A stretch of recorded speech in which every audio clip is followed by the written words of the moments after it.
Assalamu alaikum wa rahmatullahi wa barakatuh. Khabajamtoota fi daawwattoota Oromiyaa International Broadcast. Oromiyaa International Broadcast irraa oduu isin dhageessisna. Oduu tana wajjin Salleensaa Muhammad. Yeroo ammaa muummichi ministeera Abiy Ahmed Eertiraa jiraachuun beekamaadha. Laata yeroo Oromoo nyaachaa jiru kanatti Isaayyaas Afwerqii bira maal godhuuf dhaqe? Eertiraa dhaquu isaa kunoo maaliif kan jiru? Kanarratti rogeessa siyaasaa beekamaa Obbo Yaayaa Bashir dhimma kanarratti waan jaan qaban. Bayaan Abduu Jalil akkatti aanutu isin dhiyeessa. Dr. Abiy Ahmed yeroo ammaa Eertiraa jiraachuu fi akkasuma erga Eertiraa dhaqee maaliin gara biyya as deebi'a waan jirutti rogeessa siyaasaa beekamaan Yaayaa Bashir akkana jechuun toora Facebook isaan irratti maxxansanii jiran. Abiy Ahmed sirna abbaa irrummaa Itoophiyaa irratti diriirsuuf hirriba dhaba. Kanaaf sagal Asmaratti deddeebi'a. Moodeelii sirna abbaa irrummaa Asmaraa jiru shaggaritti fidee hojiirra oolchuuf dhama. Waan namni kun hubachuu dadhabe tokko itti himna. Moodeelii abbaa irrummaa Isaayyaas Afwerqii waliin Asmaratti hojjete Itoophiyaa irratti keessattuu Oromiyaatti gonkumaa hin hojjetu. Sababa isaa ibsuun ni danda'ama. Isaayyaas waan fedheehu yoo ta'e qabsoo uummata Eertiraa sirna naftanyaa jala bilisa baasuuf godhame hoogganee injifatee aangoo qabate. Kanaaf hoogganamuu abbaa irree gara jabeessaan ta'ullee kaleessa qabsoo waggaa 30 keessatti irree duraarra dhaabbatee lolee lolchiisee Eertiraanota sirna naftanyaa jala bilisa baase. Kanaaf jecha lammiiwwan biyyattii hangamuu yoo isaan mormee keessoo isaaniitti garuu Isaayyaasiin hedduudha kabajan. Sana qofaa miti uummanni Eertiraa lakkoofsaan xiqqoodha. Humna waraanaa fi poolisaa hedduminaan leenjisuun uummata kana ukkaamsuun ulfaataa hin ta'u. Gama biyya Itoophiyaa tanatti yoo deemne garuu seenaan ni jiru. Guututti kan Eertiraa irraa adda. Abiyyi OPDOdha. Seenaa qabsoo Oromoo keessatti maqaa badduudha. Wayyaanee jalatti guddatee uummata keenya fixaa ficcisiisaa askee. Seenaa qabsoo Oromoo keessatti gahee diinummaa malee gahee firummaa hin qabu. Gurmuun isaa kan silaa seeratti dhihaatee adabamuutu arra masaraa seene. Uummanni Oromoo nama Abiy jaamu maqaa eegaa dhagahee reefu waggaa 2 yookiin 3 injifannoo qabsoo Oromootiin argame saamee aangoo ittiin qabate. Onni uummata Oromoo keessatti diinummaadhaan beekama. Arra immoo caalatti diinummaa isaa hammeessee agarsiisaatu jira. Hayyuu Oromoon akkaan jaalattuu fi jala yaatu guuree hidhatti naqeeti jira. Khaanis ajjeeseeti jira. Namni akkasii abbaa irree ta'ee humna qawweetiin saba guddaa kanarraa bobbuluun hin danda'u. Yeroodhaaf nama ajjeesuu, hidhuu, ukkaamsuu fi hiraarsuun ni danda'ama ta'a. Garaaf bultoota afaan Oromoo dubbatu aangoo qabatee ittiin Oromoo burjaajeessuu kajeela ta'a. Akka Isaayyaasitti Itoophiyaa dhiiteetiin bulcha jedhee hawwuun ni mala. Afaaniin tokkummaa Itoophiyaa lallabaa Oromoo fi Amaaraa jidduutti ibidda qabsiiseen Amaaraa qabadhee Oromoon dhaha jedhee fiigaas jira. Kun garuu fagoo hin deemu. Oromiyaa keessatti Oromoo qofa osoo hin taane dachiin Oromiyaa illeen isaa tuffatteeti jirti. Umuriin isaa gabaabduudha. Gorsi inni Isaayyaas irraa fudhatee Oromoo irratti raawwachuuf fiigaa jiru kan umurii aangoo isaa dheeressu osoo hin taane kan gabaabsuudha. Jechuudhaan rogeessi siyaasaa beekamaan Yaayaa Bashir tana toora Feesbuukaa isaan irratti maxxansaniiti jiran. Haala yeroo biyyattii irratti ibsa kan kennan hoogganaan pirees sekreetarii waajjira ministeera muummee obbo Nugusuu Xilaawoon hokkarri dhiyeenya kana biyyattii keessa ture gargaarsa hawaasaan to'annaa jala ooleera jedha. Nasri Abdulqaadir waan gandeeffate qaba. Haala yeroo biyyattii irratti ibsa kan kennan hoogganaan pirees sekreetarii waajjira ministeera muummee obbo Nugusuu Xilaawoon hokkarri dhiyeenya kana biyyattii keessa ture gargaarsa hawaasaan to'annoo jala ooleera jedhan. Hokkarri keessumaa naannoo Oromiyaa fi naannoo Amaaraa bulchiinsa addaa saba Oromoo keessatti uumamee ture amma to'annoo jala ooluun nagaan deebuu obbo Nugusuun dubbatan. Uummanni naannichaa qaamolee nageenyaa fi mootummaa waliin ta'uun hokkora kana dhabamsiisuu irratti hirmaataniiru kan jedhan obbo Nugusuun shakkamtoonni to'annoo jala akka oolan gochuu irrattis qooda guddaa qabu jedhan. Akka obbo Nugusuun dubbatanitti shakkamtoonni to'annoo jala oolan adeemsa seera qabeessa ta'ee fi mirgi namooma isaanii eegamee seeratti dhiyaatanii qorannoonis haala gaariin gaggeeffamaa jira jedhan. Karoorri nageenya Itoophiyaa balleessuu inni ijoon ijaarsa hidha Abbayyaa gufachiisuuf ta'uu kan himan obbo Nugusuun kunis qaamolee Itoophiyaa dhabamsiisuu fi hiyyummaa keessa tursuu barbaadaniin kan gaggeeffamudha jedhan. Dabalataanis mootummaan gaafii olaantummaa seeraa uummataan dhiyaateef deebii fi ejjennoo cimaa fudhachuuf akka deemu obbo Nugusuun dubbatan. Ummanni Itoophiyaa gaafii olaantummaa seeraa kaasuun isaa sirrii fi barbaachisaa ta'uu isaa amanuun mootummaan hojii olaantummaa seeraa kabachiisuu keessaa bal'inaan seeneera jedhan. Keessumaa guyyoota 15 dabran keessatti kutaa biyyattii kamittuu sochii seeraan alaa keessatti kan hirmaatan namoonni kamuu seeraa gadi ta'uun isaanii akka hubatamuu fi karaa seeraan itti gaafatamummaa akka fudhataniif hojjetamaa jira jedhan. Gama kaaniin weerarri COVID-19 dhiibbaa diinagdee guddaa uumaa wayita jirutti humnoonni dhiibbaan diinagdee guddaan biyyarra akka gahuuf kaayyeeffatanii socho'aa jiru jechuun eejensii pireesarii Itoophiyaatti himan. Kaayyoon humnoota badii waqtii qonnaa kanatti uummata jeequu fi nagaa dhabamsiisuu kufaatiin diinagdee itti fufiinsa qabu biyyattiirra akka dhalatu gochuudha jedhan. Wiirtuu barnoota Islaamaa Oromoo biyya Masrii ajjechaa fi hidhaa mootummaa gabroonfataan biyya keessatti Oromoorraan gahaa jiru balaaleffachuun boodarratti ibsa ejjennoo abbaa qabxii 7 baasuun ejjennoo isaanii ibsataniiti jiran. Dabalata oduu kanaa Bayaan Abduu Jaliil. Wiirtuun barnoota Islaamaa Oromoo biyya Masrii ibsaa ejjennoo keessaafuu haala yeroo ammaa biyya keessatti yeroo hundaanuu ajjechaa fi hidhaa mootummaan sirnaa nama nyaataa mootummaan amma biyya jiru bifa jijjiirratee hayyoota Oromootii fi akkasuma ilmaan Oromoo baay'ee kaan ajjeesuu fi kaan hidhaa jiru ibsaa ejjennoo baasaniiti jiran.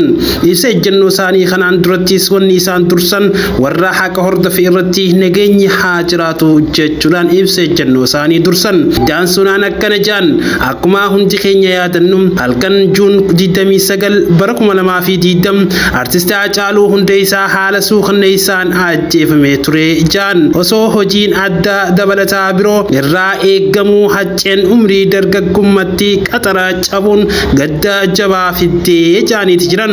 Hunda keenya rifachiifte du'a haccee duraa fi boodaas Oromoon bakka adda addaatti waraana mootummaatiin ajjeefamaati jiran. Abdiin jijjiiramaa uummanni abdatee haftee biitii akka diigamtuuf mootummaan sababa tahaati jira. Salfii malee du'a haccee booda diraamaa sobaa mootummaan dhiheessaa jiru irraa wanni hubannu dantaa dhabummaa mootummaatiin Haacaaluun Hundeessaa galaafatame. Inni kan haccee ajjeesee mootummaadha. Naftanyaa dhumtuu farra biyyaa gaggabdee kan dhukkee irraa dhadhahee baasee oofee biltsiginnaadha. Dhumtuu kaatee tanaatu hidhatee beekamtii mootummaatiin waan barbaade raawwata.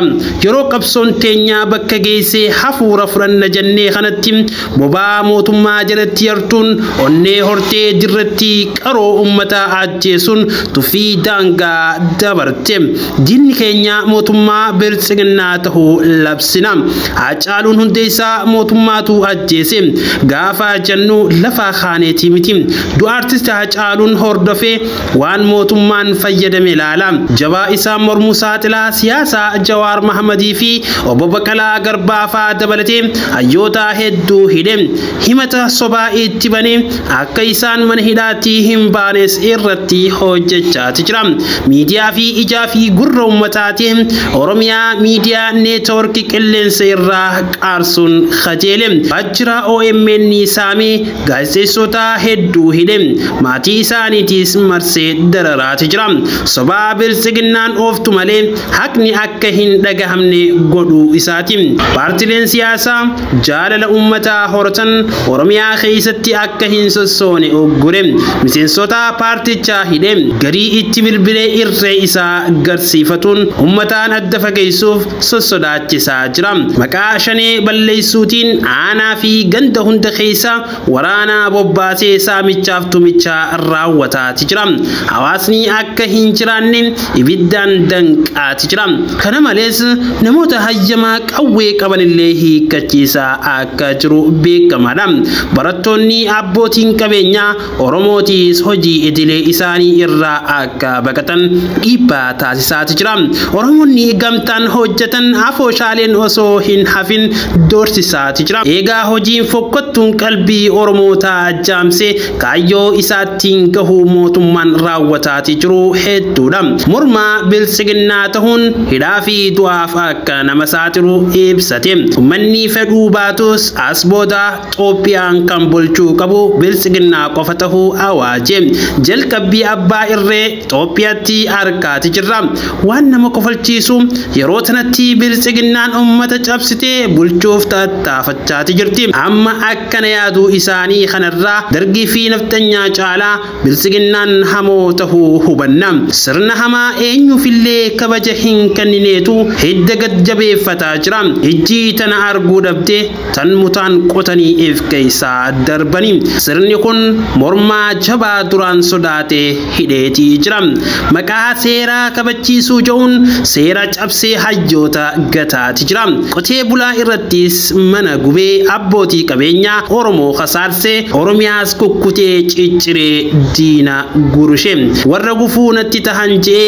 yaadu mana manatti qollafuuf deema amma maal godhuu qabna seetan sirna kana cabsuuf tokkummaan barbaachisa haalli ummanni keenya amma irra jirullee gaariidha ajandaa xixiqqaa dhiisnee mootummaa kana cabsutti haafuulleeffannu ibsa kana qabxiilee armaan gadiitiin goolamna tokkoffaarratti tarsiimoon inni baaftee ittiin deemaa jiru biyya diigaa waan jirtuuf Abiy Ahmad hatattamaan taayitaa irraa bu'uu qaba yakkamtoota inni hojjechiifataa jirus ummata tuffatanii waan barbaadan raawwachaa waan jiraniif seeraan gaafatamuu qaban lama haala duree tokko malee hidhamtoonni siyaasaa hiikamuu qaban hiikamuu qofaa miti akka deebi'anii hojjechuu danda'anitti dirreen siyaasaa babal'achuu fi qabdi sadi miidiyaan ummataa saamsamee hatattamaan deebi'ee banamuu qaba ummanni mirgaa miidiyaalee barbaade hordofuu haa gonfatu gaazexeessummaan yakkaa miti isaan hidhaman haa hiikaman afur waraanni qe'ee namaa duraa ka'ee kaampii isaatti deebi'uu qaba naamusa hojii cabsanii yakka hanga ammaatti raawwataniif seeraan haa gaafataman shan qabeenya saamame mootummaan kafaluu qaba daldaltootatti abdii horuun dirqama jaha paartileen siyaasaa mirgaa sossoo'uu fi hojjechuu argachuu qaban gurri mootummaan irra kaa'ame hatattamatti ka'uu qaba torba masjidaa fi majlisni ilmiitiif kabajni kennamuu qaba imaamaa fi warri masjidatti salaatuuf osoo deeman hidhaman haa lakkifaman dhumarratti hoogganummaa yookiin mootummaa jechuun rakkoo hiikuudha qaama rakkoo hiikuu kan guddina farrisuutu maqaa kana fudhata ammoo qaamni mataa isaatu rakkoo akkamitti rakkoo hiika bilsiginnaan mataan isiitu rakkoodha rakkoon bilsiginnaan hiikamtu jijjiiramni jara kanaan dhufu tokkolleen hin jiru ummatoo falmaa jabeessa mootummaan kun cabuu qaba jechuudhaan Juulaay 18 yookiin adoolessa 18 bara 2020 wartuun barnoota Islaama Oromoo biyya Masrii ibsa ejjennoo abbaa qabxii torbaa kana baasuudhaan mormii isaaniitis dhageessisaniiti jiran. Itoophiyaatti namoonni dabalataan 704 guyyaa irraa COVID-19 qabamaniiti jiran. Guutuu gabaasa kanaaf Muhammad akkatti aantu ni dhiyeessa.